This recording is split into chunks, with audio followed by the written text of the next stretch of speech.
한 주간 잘 지내셨습니까? 참 날씨가 차가워져서 여러분들 참으로 생활하시기에 불편한 점이 많을 줄 압니다. 여러분들 이 겨울에 감기 조심하시고 늘 강건한 가운데 그런 믿음의 귀한 삶을 사는 우리 모두가 되기를 진심으로 바랍니다. 또 말씀을 통해서 함께 은혜를 나누게 되는 모든 분들을 주님의 이름으로 환영을 드립니다. 또 이 시간 기도해 주신 허집사님께 감사를 드립니다. 오늘은 기도에 대해서 좀 말씀을 드리려 합니다. 여러분은 어떠한 기도를 하며 또 어떠한 삶을 살고 있습니까? 우리 그리스도인의 삶에 있어서는 기도는 참으로 중요하다는 것을 여러분들이 잘 알고 계실 겁니다. 성경에도 보면 그래서 기도에 대한 많은 귀중한 교훈들을 말씀하는 것을 보게 됩니다. 우리가 이렇게 잘 아는 것처럼 마태복음 6장에도 보면 주님께서 너희는 이방인같이 중언부언 그렇게 기도를 하지 말라고 그랬습니다. 이방인들은 어떻게 생각하냐 그러면 말을 많이 하여야 주님께서 들으신 줄 그렇게 생각한다 그랬습니다. 또 마태복음 6장 31절 33절에 보면 너희가 무엇을 먹을까 무엇을 마실까 무엇을 입을까 염려하지 말라 그랬습니다. 이는 이방인들이 구하는 것인데 하나님께서 너에게 이런 것이 있어야 될 줄을 주님께서 아신다고 그랬습니다. 근데 우리가 그런 주님이 다 아시고 이방인들이 구하는 그런 기도를 구하는 그런 사람들이 되어서는 안 되겠죠. 그리고 이제 이 데살로니가서 5장 17절에 보면 쉬지 말고 기도하라 그런 말씀이 있습니다. 그래서 오늘날 교회에서 보면 무작정 열심히 또 많이 기도하는 것이 덕목인 것처럼 생각하지만 성경적인 올바른 해석이 없이 무조건 기도하거나 또 모든 기도가 효과적이라고 가르치는 것은 결코 성경적이 아니라는 것을 우리가 알 수가 있습니다. 우리가 잠언 28장 9절에도 보면 이런 말씀이 있습니다. 사람이 길을 돌이켜서 율법을 듣지 아니하면 그 기도도 가증하느니라 그랬습니다. 하나님의 말씀에 입각한 그러한 기도가 아니면 그것은 어떤 면에서 잘못된 기도는 가증한 기도가 될 수가 있습니다. 우리가 기도를 열심히 하고 하는 말씀에 순종해서 기도해야 되겠지만 하나님의 말씀에 맞는 그러한 기도를 드리는 것은 참으로 중요한 일입니다. 제가 이전에 조지 뮬러의 그 기도의 응답이라는 그 책을 볼 때 그분이 그 많은 5만 번의 기도를 응답받은 것은 어떤 면에서 그분의 책을 보면 말씀에 입각한 말씀에 근거한 그러한 기도를 많이 드린 것을 제가 기억하고 있습니다. 우리가 하나님의 말씀에 맞는 말씀에 합당한 그러한 온전한 기도를 드릴 때에 우리의 참으로 하나님이 기뻐하시고 그 기도에 속한 응답이 있을 줄 그렇게 생각이 들어집니다.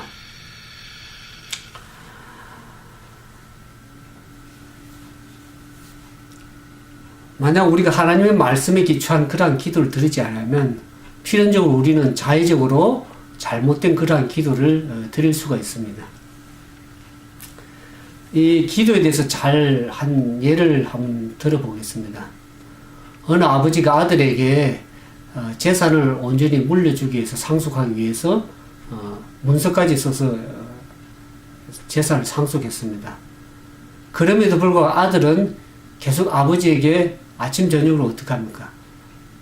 재산을 자기에게 상속해 달라고 매일 기도합니다. 그것도 밤낮으로 부르짖어서 기도하면 그건 아버지가 어떻게 생각하겠습니까?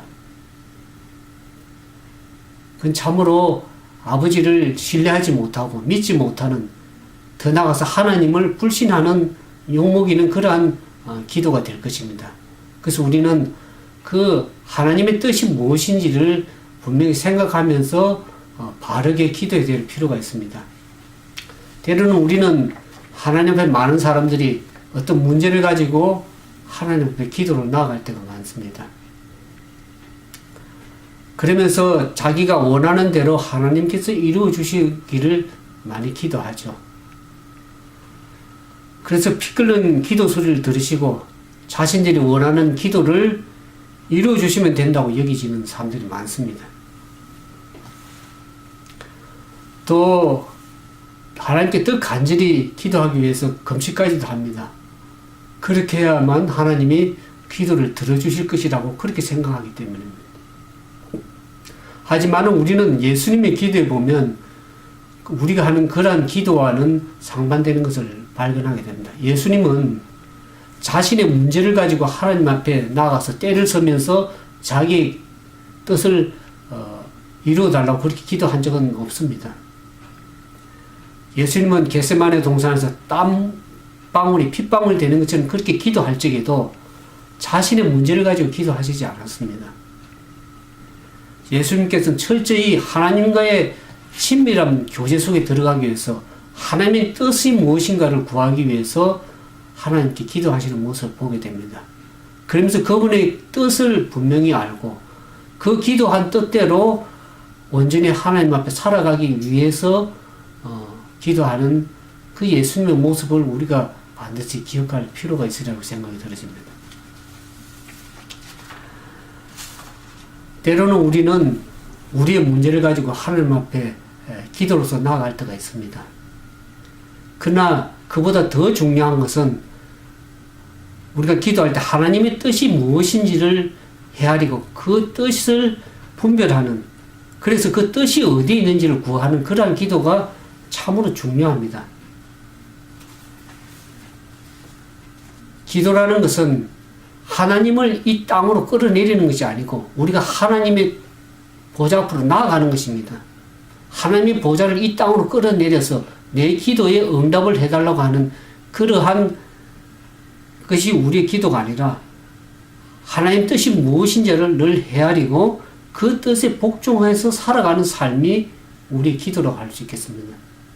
그래서 우리가 기도를 드리면 드릴수록 우리는 더욱더 변화되는 그러한 삶이 되는 것입니다. 제가 왜 이 말씀을 이렇게 장구적으로 들었냐 그러면 올 열왕기하 20장에 있는 히스기야 왕의 기도를 생각해 보면서 히스기야는 여러분들이 아시는 것처럼 기도의 사람이라고 많이 알려져 있습니다. 그의 기도에 보면은 우리가 참 배울 점이 참 좋은 점이 많습니다. 긍정적인 요소가 참 많다고 할 수 있겠죠. 오늘 거기에 열왕기 20장 1절에 보면 히스기야가 어떻게 기도합니까? 자기가 죽을 병에 들어서 그 병을 하나님께서 낫게 해달라고 기도하죠.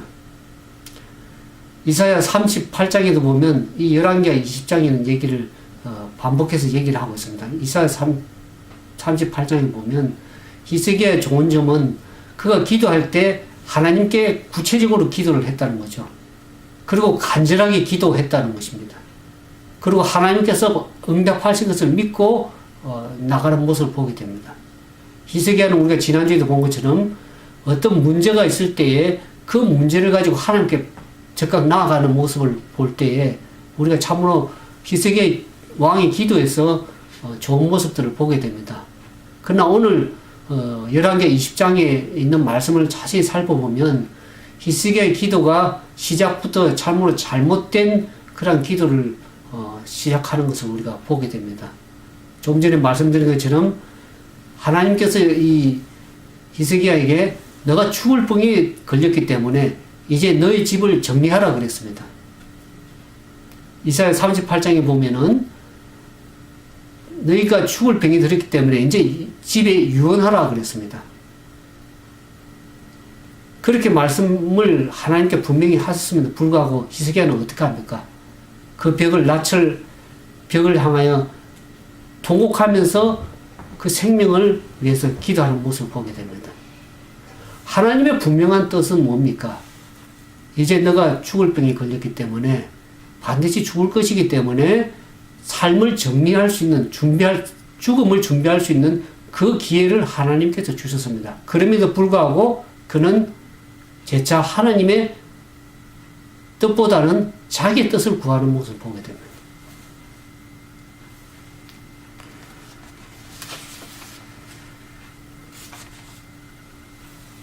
하나님께서는 일부러 이사야 선지자를 보냈습니다. 너가 죽을 병에 걸렸기 때문에 삶을 정리하도록 하라. 그럼에도 불구하고 히스기야 왕은 그 생명을 위해서 하나님의 뜻을 따르지 않고 그 뜻을 돌이키려고 하는, 수정하려고 하는 그 모습에서 보면 그 기도는 합당한 기도라고 할 수 없겠습니다. 왜 히스기야 왕이 그와 같이 자기 생명을 위해서 기도했을까 하는 것을 한 세 가지로 생각을 해봤습니다. 지금 히스기야가 이 왕으로서 통치한 14년 만에 죽을 병에 걸리게 됐습니다. 그때의 상황은 어땠냐면 이 아수르가 와의 전쟁을 하고 있는 상황에서 이뤄진 일입니다. 그러니까 히스기야는 자기가 아수르와의 전쟁의 위기 가운데 있었기 때문에 자기가 그 나라를 위해서 기도했는지는 모르겠습니다. 그러나 하나님께서 이스라엘 나라를 지키시는 분은 히스기야가 아니라 하나님이신 것을 우리가 알게 됩니다. 히스기야 왕이 아니라도 하나님께서 얼마든지 다른 사람을 통해서도 그 나라를 지키실 수 있는 분이 우리 하나님이십니다. 그럼에도 불구하고 그가 그렇게 기도한 것은 그의 믿음의 부족을 나타낸 것이라 할 수 있겠죠. 또 히스기야가 기도한 것은 히스기야가 종교 계획을 계속 단행한 것을 보게 됩니다. 우상을 타파하고 그가 산당을 제거하고 많은 계획들을 종교 계획을 한 것을 우리가 성경 가운데서 보게 됩니다. 그러니까 그렇게 이루어왔던 그 종교 계획이 완전히 마무리가 안 됐기 때문에 자기가 그 일을 온전히 마무리하고 싶어서 그랬는지도 모르겠습니다. 또한 히스기야 왕은 자기가 죽은 이후에 자기가 지금 현재 후사가 없기 때문에 자기가 죽고 나면은 후사가 끊어질 것을 생각했습니다. 다윗 왕가가 끊어질 것을 생각해서 자기 후사를 위해서 염려해서 그렇게 기도했는지는 모르겠습니다. 그러나 하나님께서는 능치 못할 일이 없는 분이 우리 하나님이십니다. 어떤 상황에서도 하나님께서는 그 후사를 이어가시고 지키시고 다윗 왕가를 세우시고 나가실 분이 우리 여호와 하나님인 것을 우리가 반드시 기억해야 되는데 히스기야 왕은 하나님에 대한 믿음이 부족한 그런 기도를 드린 것을 우리가 알 수 있습니다. 그러면서 이 두 번째로 히스기야 왕의 그 기도에서 잘못된 점을 좀 생각해 보겠습니다. 두 번째로 보면 하나님께서 이사야 선지자를 통해서 어떻게 합니까? 기도의 응답을 허락하셨죠. 비록 그가 잘못된 그런 기도로서 하나님의 말씀에 입각하지 않은 자기의 계획을 하나님께 기도로서 드렸을 때 하나님께서는 비록 응답하셨 그 약속을 했음에도 불구하고 어떻게 합니까? 히스기야 왕은 징표를 구하죠. 내가 그렇게 낳고 하나님 전에 나갈 수 있는 그 정표를 구했습니다. 그래서 그 정표로 태양이 10도로 나아가든지 뒤로 물러가든지 구했습니다. 그러나 앞으로 나아가는 건 쉽지만 뒤로 물러가는 것은 어렵기 때문에 뒤로 물러가는 것을 정표로 해주십시오. 그와 같은 요구에도 하나님께서는 양보하셔서 그 기도에 그대로 정표의 요구에 응하셨습니다. 그런 걸 볼 때 하나님의 뜻이 분명함에도 불구하고 자기의 뜻을 구하는 그것은 믿음의 부족을 나타냅니다. 또 하나님께서 분명히 그렇게 낫게 하실 것을 말씀하심에도 불구하고 그가 징표를 구하는 것은 결국 그의 믿음이 없음을 나타내는 그러한 행동이라고 그렇게 생각이 들어지는 것입니다.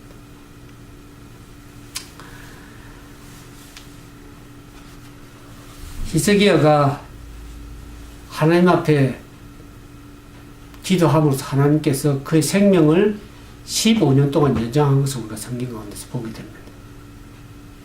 그야말로 덤으로 사는 인생이 되었습니다.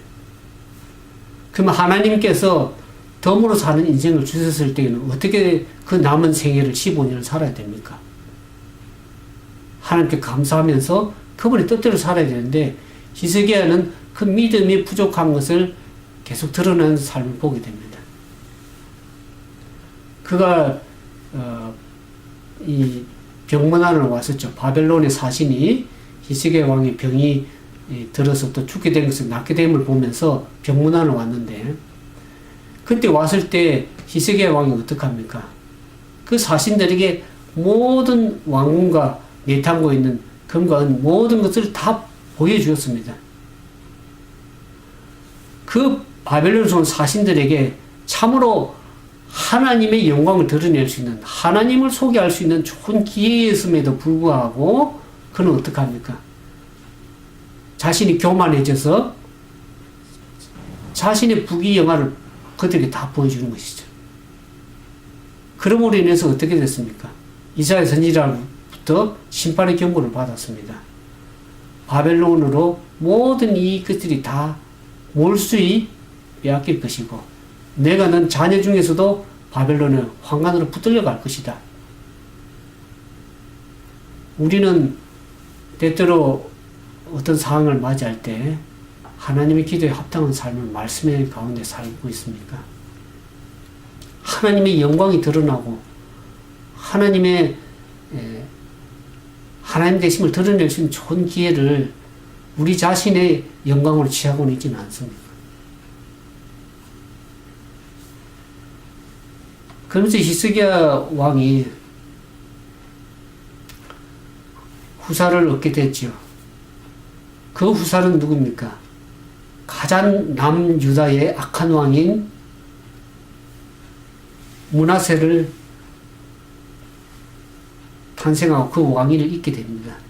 이 므낫세는 이 유다의 55년 동안 그 장구적인 세월을 통치하면서 가장 악한 왕으로 남게 되었습니다. 하나님의 뜻을 순종치 않고 그야말로 우상 숭배하면서 이스라엘 백성들을 온전히 우상으로 묶어가면서 무지한 자의 피를 얼마나 많이 흘렸습니까? 히스기야 왕이 참으로 하나님께서 너가 죽을 병에 걸렸기 때문에 집안을 정리하고 유언하라고 하나님께서 말씀하셨을 때 그 말씀의 뜻대로 순종했더라면 그는 역대에 참으로 빛나는 왕으로 계획을 이루는 귀한 왕으로 기록으로 남았을 것인데, 그가 참으로 하나님 뜻대로 살지 못하고, 물론 하나님이 응답하셔서 생명을 연장했었는데 그 연장한 삶을, 덤으로 사는 인생을 참으로 하나님의 영광이 되는 삶을 살지 못함으로 인해서 어떻습니까? 그 후손들이 오히려 하나님께 배역하는 그러한 점철된 삶을 살아가면서 보게 됩니다. 우리는 하나님의 뜻이 무엇인지를 분명히 생각할 필요가 있습니다. 말씀의 뜻이 무엇이 우리에게 요구하는 것인지, 하나님의 뜻을 순종하면서 살아갈 때는 그게 삶이 형통되고 복된 삶입니다. 오늘 저와 여러분은 죽을 수밖에 없는 죄인들인데 예수 그리스도를 십자가에 보내주심으로 말미암아서 우리는 정말 히스기야 왕처럼 죽을 수밖에 없는 사람들이었는데 덤으로 살아가는 인생이 되었습니다. 그러면 우리가 덤으로 살아가는 인생을 어떻게 살아야 되겠습니까? 이제는 그 남은 생애를 참으로 겸손히 하나님 말씀에 순종해서 살아갈 적에는 그 삶은 얼마나 복된 삶이고 형통한 삶인지 알 길이 없습니다. 우리가 덤으로 살아가는 인생을 하나님의 영광을 돌리며 그 영광스러운 하나님의 영광에서 살아갈 적에는 우리가 하나님 앞에 섰을 적에 어떤 고백을 할 수 있겠습니까? 참으로 충성되고 귀한 종으로서 살았다고 하나님께서 칭찬을 듣지 않겠습니까? 우리가 기도를 열심히 해야 되겠지만 우리는 그 기도에 합당한 삶을 살 뿐만 아니라 하나님의 뜻이 무엇인지를 반드시 분별하면서 그 말씀에 순종하는 삶을 반드시 살아가는, 그래서 하나님의 뜻대로 삶으로 인해서 우리가 이 땅에서도 복을 누리고 영원한 나라에 들어가서 그렇게 살아가는 귀한 삶이 되기를 주님의 이름으로 축원되면서 오늘 말씀 마치도록 하겠습니다. 함께 기도하겠습니다. 거룩하시고 자비하신 아버지 하나님, 오늘 저희들에게 덤으로 사는 인생의 삶을 허락하신 하나님, 우리가 우리 뜻대로 살아가는 것이 아니라 하나님의 뜻이 무엇인지를 분별하면 그 뜻대로 살기를 원합니다. 오늘 이사 왕의 예정을 보면서 우리가 이 남은 생애를 어떻게 살아야 될지 다시 한번 생각하게 되었습니다. 아버지 하나님, 성령님을 통해서 우리의 심령 속에 하나님의 말씀을 늘 깊이 담고 그 말씀이 무엇을 우리에게 말씀한지를 깊이 생각하면서 그 뜻대로 구하고 그 뜻대로 살아가는 귀한 삶이 될 수 있도록 은총을 더해 주시옵기만을 우리 구주 예수님 이름으로 간절히 기도드리옵나이다.